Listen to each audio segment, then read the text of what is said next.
Economy factual था ऐसा सुनने में आ रहा है। हाँ, 2 से 3 क्वेश्चन है ना फॉर्मूला बेस्ड आए थे, वो भी बेसिक ही था। प्रैक्टिस इज़ रिक्वायर्ड, तो इधर यू डू PYQs और यू डू मॉक्स, उसका कोई सब्स्टिट्यूट नहीं है। सर सबसे पहले मैंने एनसीईआरटी को पढ़ना शुरू किया है और मैंने बहुत बार रिवीजन किए हैं। पिछली बार मेरे रिवीजन लैक हो गए थे, इस बार मैंने अच्छे से रिवीजन किया है, तो आई होप कि नंबर आएंगे इंशाल्लाह इस बार। नहीं, लैंग्वेज डिफिकल्ट नहीं था, समय की कीमत ज़्यादा थी, समय बहुत ज़्यादा सॉल्व करने में समय लगता ना। Near to 60 attempted. I don't know still. I want to check the key answers. After that, I will get to know what I did. IQ helped it for me. CSAT helped it for me. Current affairs. बहुत अच्छा platform है study IQ और मुझे personally बहुत पसंद है।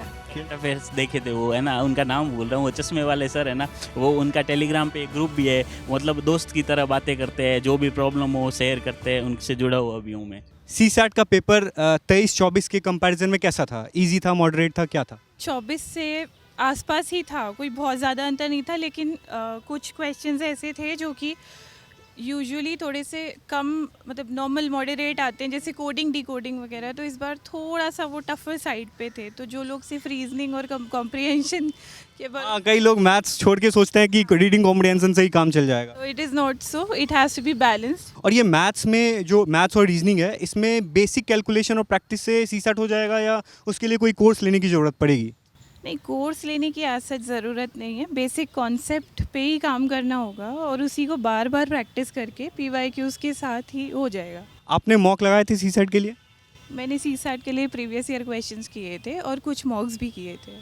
तो आपको क्या लगता है कि मॉक बिना लगाए भी CSAT क्लियर किया जा सकता है?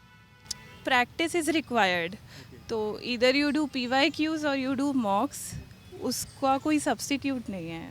GS पेपर में कौन सा सेक्शन, कौन सा सब्जेक्ट जो है वो टफ लगा आपको? Paper was moderate. इकोनॉमी के क्वेश्चन सुन रहे हैं कि फैक्चुअल आया था कुछ ज़्यादा?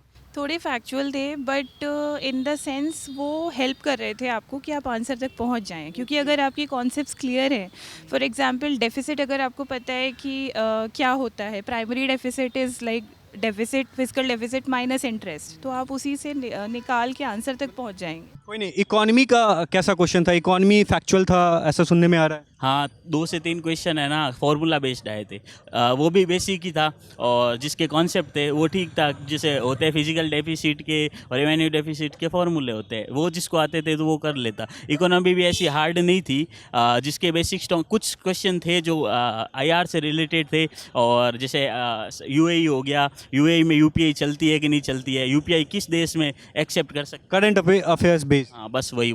ये जो आपका पूरा 2 साल का जर्नी रहा है, ये 2 साल की जर्नी को आप अगर एक वर्ड में बताना चाहें तो क्या बोलेंगे? बस कंसिस्टेंसी एंड बेसिक्स पे स्ट्रांग रहो, आपका पेपर प्री तो निकल जाएगा। प्रीवियस ईयर क्वेश्चन का रोल था? हाँ बिल्कुल था, कुछ 4 से 5 क्वेश्चन ऐसे थे जो सिर्फ प्रीवियस क्वेश्चन से, जैसे एंशिएंट का बोल रहा हूँ मैं, तो एज इट इज़ क्वेश्चन था प्रीवियस ईयर क्वेश्चन से। और IR का जो क्वेश्चन था, जैसे मैं ब्रिक्स का बोला, ब्रिक्स में अभी जैसे कौन इंक्लूड हुआ है, तो वो 25 का करंट अफेयर हो गया, लेकिन जो बेसिक्स थे ना, जो 2 और स्टेटमेंट आते हैं वो बेसिक से थे। और CSAT पे थोड़ा ध्यान दो, अगर CSAT मतलब पहले पेपर होता है, UPSC को एक्चुअल में पहले CSAT करना चाहिए, क्योंकि जिसका CSAT नहीं होता है वो दूसरे में परेशानी क्यों।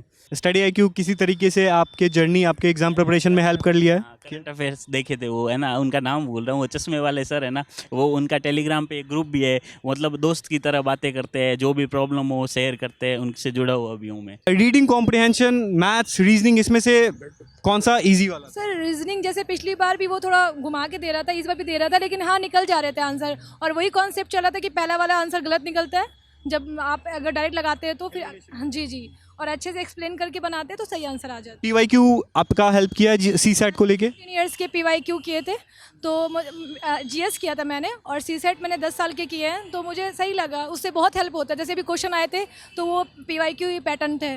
कौन सा सब्जेक्ट, मतलब कौन सा वाला सेक्शन ज़्यादा टफ लगा आपको? इकोनॉमी, हिस्ट्री, करंट अफेयर्स हर बार की तरह उसमें? हाँ, और पॉलिटी बहुत अच्छी थी, इकोनॉमी अच्छी थी, कॉन्सेप्चुअल थी, हिस्ट्री के बहुत इजी क्वेश्चन आए थे। तो पहले अटेम्प्ट और सेकंड अटेम्प्ट में क्या डिफरेंस है? क्या स्ट्रैटेजी में कुछ आपने डिफरेंस लिया या कुछ रिसोर्सेज आपने चेंज किए, क्या था? सर सबसे पहले मैंने एनसीईआरटी को पढ़ना शुरू किया है और मैंने बहुत बार रिवीजन किए हैं। पिछली बार मेरे रिवीजन लैक हो गए थे, इस बार मैंने अच्छे से रिवीजन किया है, तो आई होप कि नंबर आएंगे इंशाल्लाह इस बार। आपके एग्ज़ाम जो जर्नी है 2 साल का, 2 बार से आप प्रिपरेशन कर रहे हैं, उसको आप अगर एक वर्ड में डिफाइन करें तो क्या बोलेंगे? सर एक ही बात बोलूँगी, रिवीजन रिवीजन रिवीजन। कभी कभी यूट्यूब में हम देखते रहते हैं तो हमेशा हमें कुछ ना कुछ करंट अफेयर से मिलता है और बहुत अच्छा प्लेटफॉर्म है स्टडी IQ और मुझे पर्सनली बहुत पसंद है। और रीडिंग कॉम्प्रिहेंशन जो है कभी कभी क्या होता है, लेंदी आ जाता है, पढ़ने में बहुत टाइम चला जाता है, जिसकी वजह से जो है बहुत सारे क्वेश्चन सॉल्व भी नहीं हो पाते, अटेम्प्ट ही नहीं हो पाते। तो इस बार का कैसा था रीडिंग कॉम्प्रिहेंशन? थोड़ा सा टफ था, थोड़ा समय लगा। कुछ कुछ तो छूट भी गए समय के कारण। लैंग्वेज उसका डिफिकल्ट था क्या? नहीं, लैंग्वेज डिफिकल्ट नहीं था, समय की कीमत ज़्यादा थी। समय बहुत ज़्यादा सॉल्व करने में समय लगता ना, सोचना पड़ता है पूरा, शुरू से क्वेश्चन पे दिमाग में रखना पड़ता है लास्ट तक लाते तक, तब जाके वो सही होता है। जीएस में सबसे टफ वाला कौन सा सेक्शन लगा आप? जो खिलजी वंश जो है वो वाला है, हिस्ट्री का वो वाला लगा थोड़ा बहुत। मतलब कुछ कुछ क्वेश्चन जो थे तो समझ नहीं पड़ रहे थे, मतलब आ रहे थे लेकिन कन्फ्यूजन था थोड़ा सा।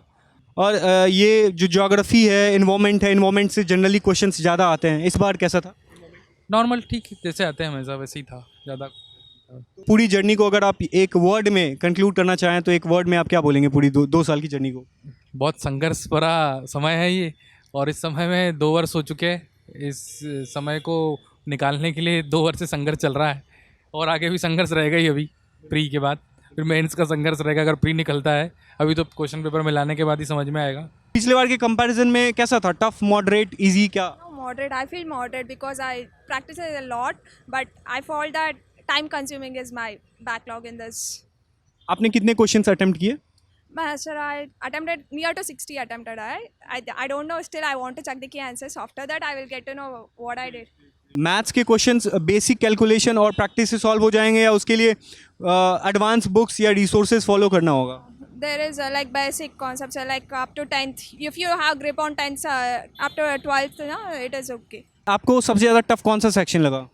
For me, history, because I didn't focus on history this time, but history questions is more, so that's why. और इकोनॉमी के क्वेश्चंस फैक्चुअल थे वो आपको? It is factual. Actually, it came from facts and seriously. I even didn't expected that this much factual seriously.